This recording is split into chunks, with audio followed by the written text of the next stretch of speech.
참동계 역을 새롭게 정의하다. 주역의 탄생 1장에서 역에 대한 해석을 갈래지어 설명하였듯이 역이라는 글자의 의미 혹은 역학에서의 의미는 크게 네 가지로 구분할 수 있다. 글자적 의미 구분은 차치하고 역학의 관점에서 역은 역의 건착도에서 말한 간역, 변역, 불역으로 의미를 나누고 말한 것이 최초이다. 이와 관련해서 앞에서 언급했다. 참동계에서 매우 독특한 역의 정의가 나타난다. 하나는 감계와 리계를 역으로 정의하는 것이고 다른 하나는 일과 월을 역으로 정의하는 것이다. 정리하자면 감리위역, 일을 위역이다. 이 두 가지 역설은 참동계가 건문역학파의 맹희, 경방의 역설과 다르게 정의하는 것이며 역의 역설과도 다르게 정의하는 것이다. 참동계가 역에 대한 정의를 이렇게 새롭게 규정하면 팔계 방위가 달라지며 이에 따라 낙값설도 달라지게 되고 수화와 음양의 개념이 중심이 되는 기론이 형성되어서 괴기론에서 또 건문 역학파 역이와 달라집니다. 큰일 났네. 이거 복사해야 되는데 잘라면 여기 써오기는 했는데 복사를 안 해왔는데 누구 가서 좀 복사 좀 해와. 이 뒤에까지 하고 하시죠. 그래. 참동계 감리위역설과 계기설. 참동계는 1장에서부터 감리위역과 팔계 방위를 만날 수 있다. 참동계 1장은 그 내용이 단약 제조 과정을 세계 구조로 도식화한 것이다. 이는 단약 제조 공정을 역의 개상으로 표현한 것이다. 이때 세계 구조는 빈모, 삭계로 표현된다. 세계 구조에서 음양의 변화는 나머지 60개의 개상으로 표현되고 있다. 결국 세계를 개상으로 구조하고 이 구조의 음양의 기 변화를 60개 개상으로 표현한 것이다. 이러한 세계 구조와 변화를 개상으로 표현한 목적은 율력의 기준을 정하고 이 율력의 기준에 따라 단약 제조 과정의 공정을 진행하기 위한 것이다. 율력을 개상으로 표현하면서 기의 흐름을 구현한 것은 한대 역학의 일관된 흐름이다. 맹희의 12월계와 경방의 건곤, 이궁, 음양, 소장 역시 12몇 개인데 이들의 역학을 괴기설이라고 한다. 경방은 여기에다 낙갑을 더해 괴기설을 확대한다. 경방의 괴기설과 낙갑설은 회람자 천문훈의 12율, 배이, 12월, 12지의 논리를 발전시킨 것이다. 이러한 계기설의 흐름은 여기에서 계승되어 한대 역학의 주요 이론이 된다. 자, 참동계 1장에 나오는 문장이에요. 근곤자 역지문호여 중계지 부모라 감리관과 궁곡 정축하고 빈모사계 이타결하리라. 복모 음양기도 유홍어자 집, 형, 빈, 균, 승묵, 수, 괴철, 처중이 제외, 수제, 율력기, 월절유, 오륙, 경이, 봉, 입사, 겸, 병, 위, 육시. 그 다음 페이지. 강유, 유리. 자, 이 문장이 참동계 1장의 문장입니다. 2장의 내용은 참동계가 약물을 재련하기 위한 논리를 괴상으로 표현한 것이라고 볼 수 있지만 참동계가 이해하는 역의 사유를 만날 수 있는 내용이다. 첫 번째 문장, 근곤자 역지문호 중계지부모. 근곤이란 역의 문이니 묻개들의 아버지 어머니다 라는 문장을 보면 건곤계를 통해서 나머지 6개 계를 산출하고 할 수 있음을 말한다. 다시 말해 건곤 생육자설을 의미한다. 건계와 곤계로부터 6개 계가 형성되고 건곤계를 포함한 8개가 중첩되면 64개가 생성된다. 따라서 건곤계는 역의 문호이자 묻계들의 부모인 것이다. 이를 도식을 해보면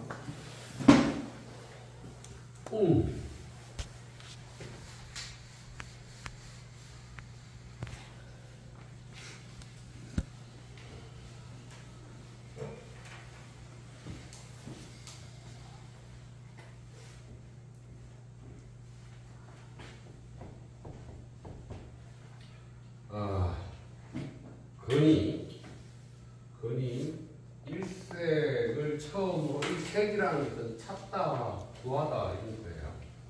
일색을 하면 이 양효를 하나 빼고 음효를 가져오는 거죠.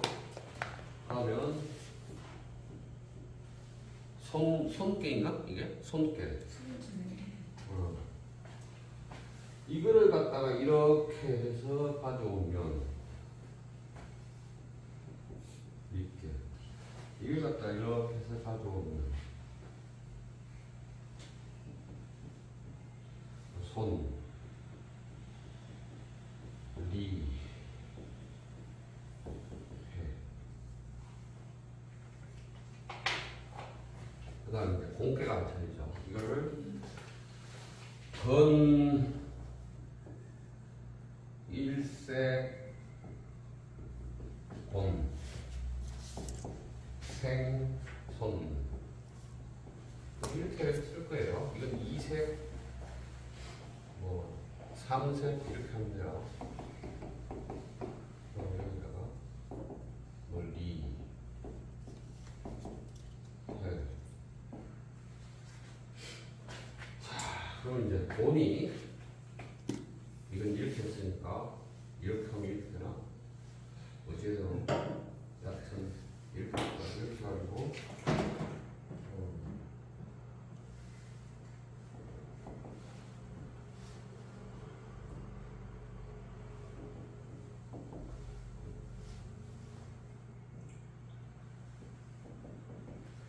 이렇게 되겠죠. 그러면 진, 건, 간 이렇게 하면 하나, 둘, 셋, 넷, 다섯, 여섯. 그러니까 건곤, 생, 육자이죠. 자, 이 구조예요. 이렇게 구조가 되면 이게 이제 천지로 갔다 오면 이건 천이고 이건 지가 되겠죠. 이건 지가. 그래서 건곤이 아버지와 어머니가 되어서 6남매를 낳았어요. 이 말이에요 지금. 근데 이제 이 곤곤을 합치면 8개 깨니까 이걸 합치면 64개가 중첩하면 64개가 되겠죠. 자, 그래서 이 말을 했고요. 그런데 재밌는 것은 이 문장에 대해서 주희라는 사람이 아주 독특한 해석을 해내요. 맨 첫 번째 페이지 앞으로 돌아가서 주희 있으면 돼요.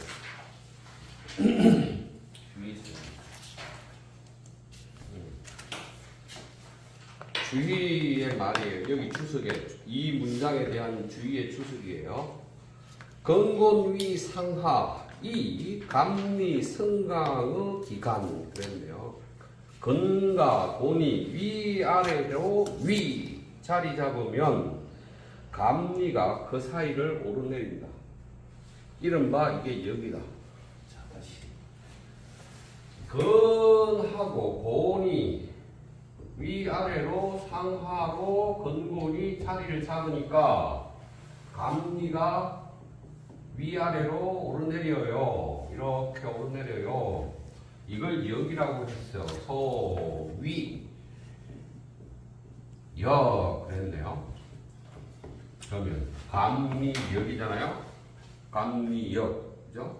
그래서 감리위역 이 말이에요.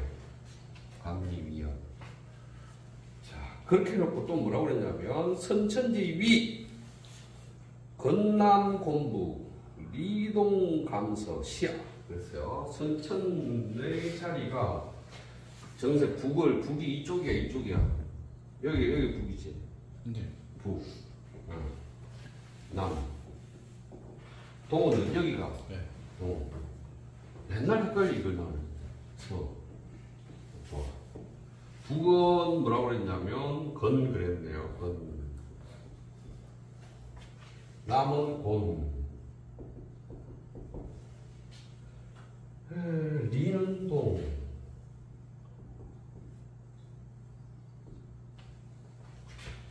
서는 감.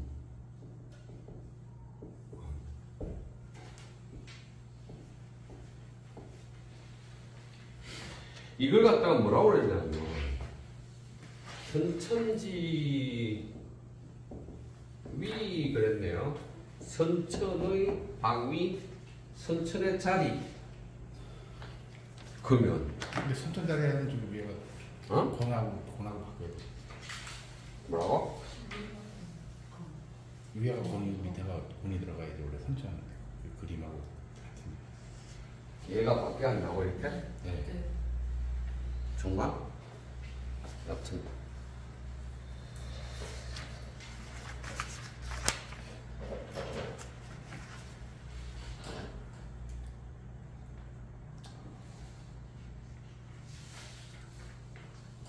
어쨌든 그건 좀 이따 생각하고. 그럼 선천지 위라는 말은 여기 건남 공북이라고 써있는데 내가 잘못 그린가? 잘못 읽으신 거예요. 없었잖아요. 우리 두 번째 줄에 건남 공북이라고 써있는데 이걸 그럼 내가 잘못했구나. 잘못 읽으셨어요. 응. 쓰신 거 잘 써야 되는데. 돈, 건, 예, 건남 공북. 예. 됐어? 예. 그래야지 선천도가 돼요. 이렇게 되면 네. 되나? 오케이. 내가 잘못 읽고 잘못 그렸던 거야. 그래놓고 이렇게 되면 선천지 방위라고 하는데 선천지 방위가 뭔 말이야? 문항하고 복희. 복희 8배 방위도. 응? 네. 문항 8개 방위도. 했을 때 이게 이거란 얘기죠. 네. 이게 이거란 얘기예요. 근데 유영이라는 사람이 최 선생님 유영이 주의다음 세대 사람이죠. 제가 알기로는 조금 빠른 것 같은데. 유영이 빠르나? 제가 찾아봤는데 조금 한 10몇 빠른 것 같아요. 좋아.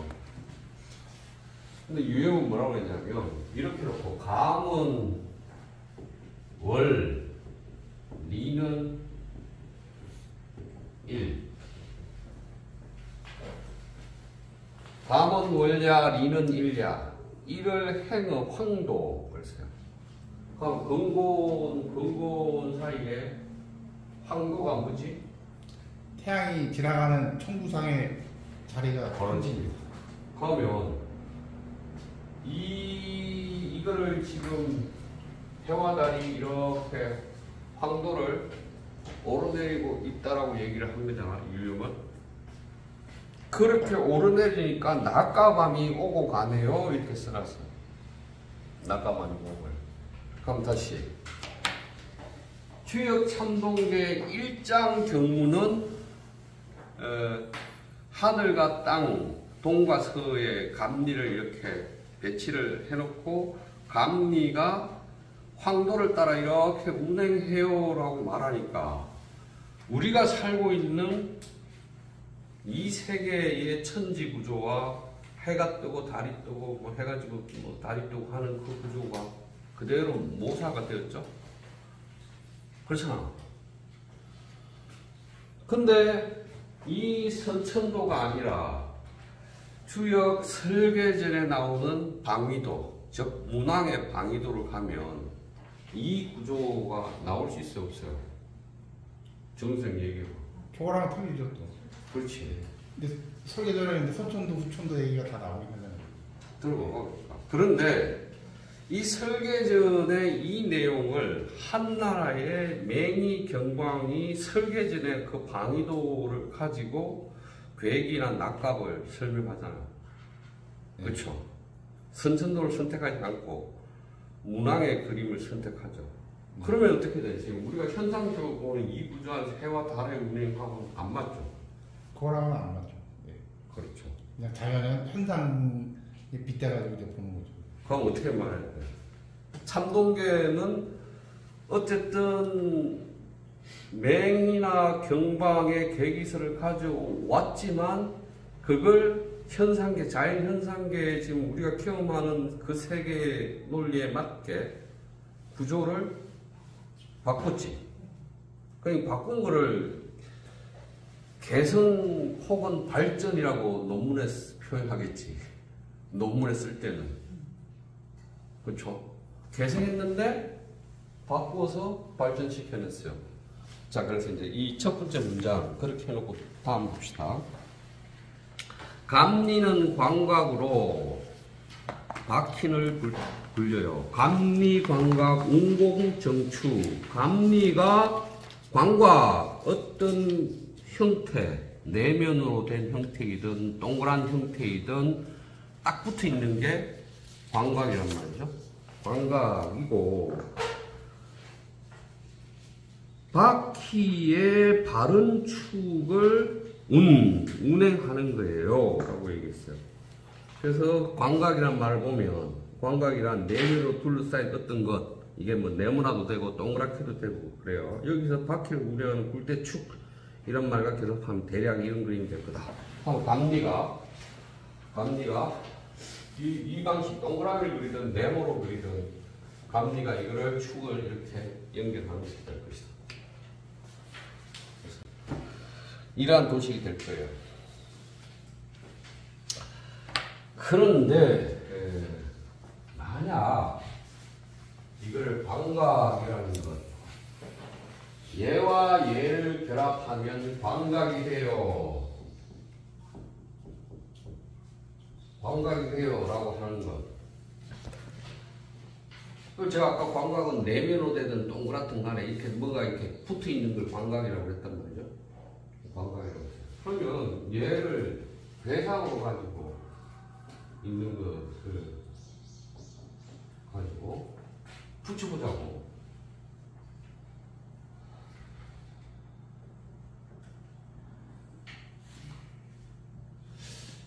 어찌 그래야 되나?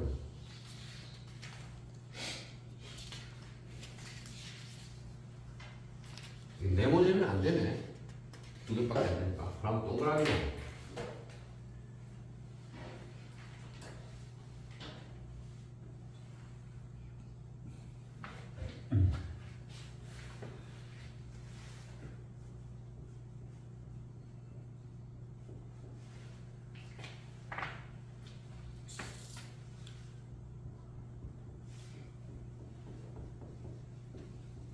이러면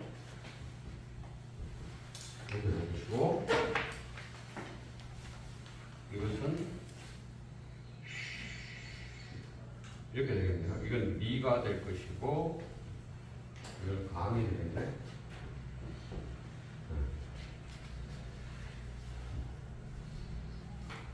그림하고 거꾸로 돼 있는데. 아, 상관없어. 이 그림은. 아니, 이거 얘로 그리거나 얘로 그리거나 뭔 상관이야. 여튼 동서 개념하면 어떻게 맞아? 이게 맞겠네. 자, 이렇게 됐어요. 근데 이걸 갖다가 이제 여기다가 아까 그림에다가 건, 본,